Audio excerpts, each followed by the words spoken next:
Ashton Hall yasezeye ku Rwanda. Ibyo yakoreye mu gihugu cy'u Rwanda byakoze ku mitima ya benshi, dore ko asize ahinduye n'ubuzima bwa bamwe. Muraho neza abakunzi b'icano, turabakangurira gukanda kuri subscribe ndetse na like mukajya mubona amakuru agezweho ku gihe. Uyu munsi tugiye kugaruka ku rugendo rw'amateka rw'umunyamerika wamamaye ku mbuga nkoranyambaga uzwi ku izina rya Ashton Hall. Akaba yari amaze iminsi mike mu Rwanda, ariko akaba asize amateka atazibagirana. Nyuma y'iminsi 5 yari amaze mu Rwanda, Ashton Hall yamaze gufata indege asubira muri Leta Zunze Ubumwe za Amerika, aho asoje urugendo rwe muri Afurika, aho yatemberaga mu bihugu byose bigiye bitandukanye bigera kuri 5. Mu gihe yari ari mu Rwanda ntiyaje nk'umushyitsi usanzwe, yasuye ahantu hafite amateka akomeye, ahura n'ibyamamare bitandukanye byo mu gihugu cy'u Rwanda. Asura ibyiza nyaburanga by'u Rwanda kandi afasha bamwe mu Banyarwanda mu buryo bwagaragaje ko afite umutima wo kwitanga. Ese ni hehe hose yageze? Ni iki cyamukoze ku mutima? Ni bande yafashije? Komeza urebe inkuru kugera ku musozo. Urugendo rwe rwatangiye. Urugendo rwa Ashton Hall muri Afurika rwatangiriye muri Nigeria, aho yahahuriye na Ashton Small uzwi nka Kagara ndetse na Indian Ashton Hall. Nyuma basuye igihugu cya Benin, hanyuma bakomereza no mu Rwanda, igihugu cyabaye iherezo ry'urugendo rwabo. Akigera ku kibuga cy'indege cy'i Kigali cya Kanombe, yakiriwe n'isinzi ry'abafana be benshi ndetse n'abifuzaga kumubona imbona nkubone, umwe mu bagabo bakoze amateka, bafite n'umutima ufasha abantu. Kuva uno munsi abantu ahantu yajyaga agera henshi, habaga hari abantu benshi bamwereka ko bamwishimiye ndetse bashyigikiye ibyo akora. Gusura urwibutso rwa Jenoside rwa Gisozi ruri i Kigali ni kimwe mu bikorwa byakozwe mu mitima ya benshi. Abantu benshi igihe Ashton Hall yasuye urwibutso rwa Jenoside yakorewe Abatutsi ruri i Kigali ku Gisozi, yahawe ibisobanuro ku mateka ya Jenoside yakorewe Abatutsi mu mwaka w'1994, asobanukirwa ubukana bw'ibyabaye ndetse n'uburyo Abanyarwanda bongeye kwiyubaka nyuma yo kuva muri iryo curaburindi. Yunamiye inzirakarengane zirenga 250 zishyinguye aho ngaho, agaragaza icyubahiro ndetse n'umutima wo kwifatanya n'Abanyarwanda. Nyuma y'uruzinduko yagaragaje ko yigiye byinshi ku mateka y'u Rwanda ndetse ko amahoro n'ubumwe ari byo bituma igihugu kibasha gutera imbere. Ndetse yasuye aho bita BK Arena cyangwa se Stade Amahoro. Ashton Hall yanasuye BK Arena, imwe mu nyubako zigezweho zakira ibikorwa by'imikino n'imyidagaduro mu Rwanda. Yatangajwe n'imiterere yayo ndetse n'uburyo yubatswe ku rwego mpuzamahanga.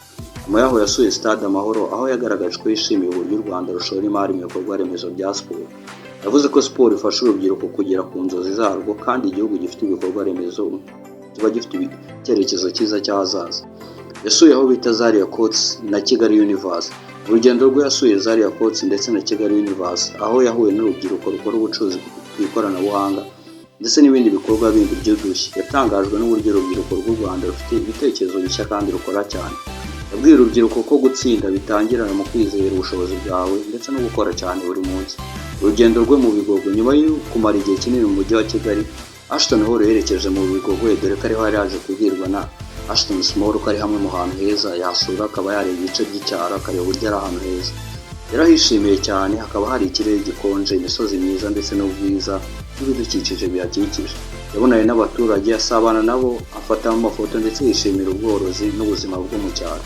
Yavuze ko u Rwanda rufite ubuzima bwiza ndetse ari ahantu hagaragara neza, abantu benshi ku isi bakwiye kuba wahasura. Yaje gusura The Ben we mu rugo. Mu bindi bikorwa byamushimisha harimo gusura umuhanzi The Ben we mu rugo.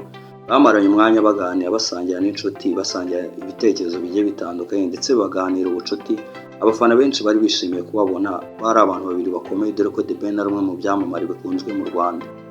Uko yahinduye ubuzima bwa bamwe, kimwe mu byatumye Ashton Hall akundwa cyane ni umutima wo gufasha ndetse n'umutima w'urukundo afite no kwicisha bugufi. Mbere y'uko urugendo rwe yagiye afasha abantu bagiye batandukanye, harimo nka Ashton Small uzwi ku izina rya Kagarara, aho yaje kuza kuba amufasha kwiteza imbere mu bikorwa bye ndetse no gukomeza inzozi ze. Mu minsi yakurikiyeho yagaragaje umutima wo gushyigikira DJ Flex, amuha amadolari agera kuri 700 ndetse amugira inama zo gukomeza gukora cyane no kudacika intege. Ibyatumye benshi bavuga ko Ashton Hall atari umuntu uzwi gusa ku mbuga nkoranyambaga, ahubwo ari umuntu ushaka kugira uruhare mu guhindura ubuzima bw'abandi. Bibuze ko Kagara yaje kuza kuba amuhindurira ubuzima, amuha imodoka nshyashya, amuhereza amafaranga agera ku 5,000 by'amadolari, angana na $7,300 z'amafaranga y'u Rwanda. Gusubira muri Amerika. Nyuma y'iminsi 5 yari amaze mu Rwanda, Ashton Hall yasezeye ku nshuti ze, ku bafana be ndetse no ku gihugu cyamwakiriye neza. Yafashe indege asubira muri Leta Zunze Ubumwe za Amerika, asoje urugendo rwari ruzengurukanye ibihugu bigiye bitandukanye harimo Nigeria, Benin ndetse n'u Rwanda. Nubwo yatashye amagambo ye agaragaza ko u Rwanda rwasize igihugu adashobora kwibagirwa mu mutwe wiwe. Yagaragaje ko yishimiye isuku, umutekano, iterambere ndetse n'urugwiro rw'Abanyarwanda n'ubwiza bw'igihugu. Anasiga yizeye ko azagaruka igihe nikigera. urugendo rwa Ashton Hall rwagaragaje ko gusura igihugu bitarenze gufata amafoto gusa, ahubwo bishobora kuba n'umwanya wo kwiga amateka, kubaka inshuti, gushishikariza urubyiruko ndetse no gufasha abandi bantu bandi bakiri hasi kuba wabashyigikira mu nzozi zabo.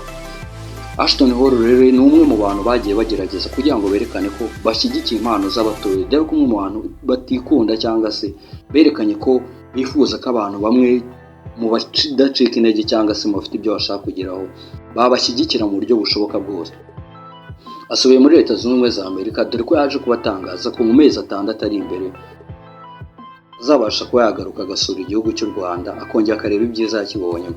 Ndetse yavuze ko ubwo yaganiraga na RDB avuze ko bitewe n'ibyiza abone mu gihugu cy'u Rwanda, nawe hagiye azagenda muri Amerika akabaratira ibyiza, ndetse akaba yababwira uburyo yabonye u Rwanda mu buryo butandukanye, ari bimwe mu bintu byaje kuza kuba bimuhesha isura nziza, ndetse akagira n'uburyo bw'uko yasanze Abanyarwanda ari bamwe mu baturage bamwakiriye neza, kandi yaribwiraga ko atazwi, ariko akaba ari umwe mu bantu wajya gusanga hagiye hose ataburaga abantu cyangwa se abantu babaga bahari bishimiye n'umusitari. Ni umwe mu bantu bakurikirwaga cyane ku mbuga nkoranyambaga, ni umwe mu bantu babashije kuba bashyushya icyerekezo na showbiz cyangwa se imyidagaduro mu Rwanda mu minsi mike 5 ishize, dore ko u Rwanda aricyo gihugu yari atinzemo, yari amazemo igihe kinini. Kuri ubu rero asigiye Abanyarwanda amateka menshi, haba ari amateka y'uko ari umuntu ufite ubumuntu muri we, ari umuntu wubaha abantu, nicisha bugufi, ufasha abandi, ikindi unatanga n'ubutumwa ubasha kuba bwari mu mutima abantu bwo kugira ngo bakore cyane ntibacike intege inzozi zabo bazazigereho. Ashton Hall Imana imufashe kandi agereye amahoro.